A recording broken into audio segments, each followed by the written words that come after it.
দুলাভাই। হ্যাঁ, আরে শালা, আয় আয় বস। তারপর বল, নির্বাচনের খবর কি? খবর তো তোমাকে আমি আগেই বলে দিয়েছি। তোমার ফিল্ড ভালো না। ওই শালা হারামির বাচ্চা আকাশের খবর কি?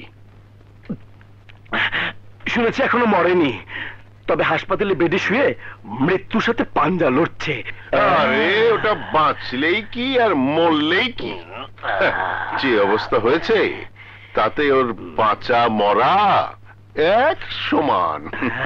কাকা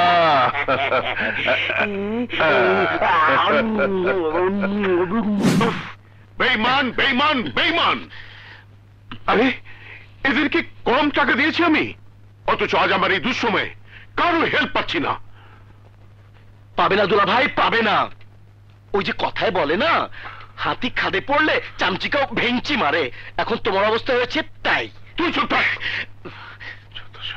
শোনো, এই মুহূর্তে চুপ থাকলে তুমি তো মরবে, সেই সাথে আমার জানটাও শেষ হবে। তার চেয়ে ভালো আমি যা বলি তার ঠান্ডা মাথায় শোনো। বল, কি বলবি?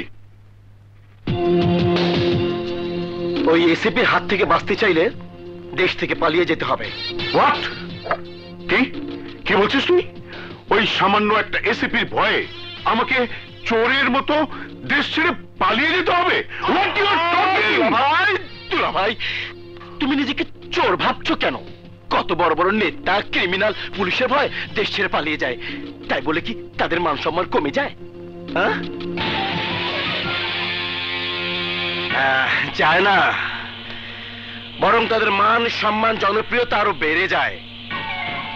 তারা ওই বিদেশের মাটিতে বসে নিশ্চিন্তে দাবার গুটি চালে, আমরাও তাই করব।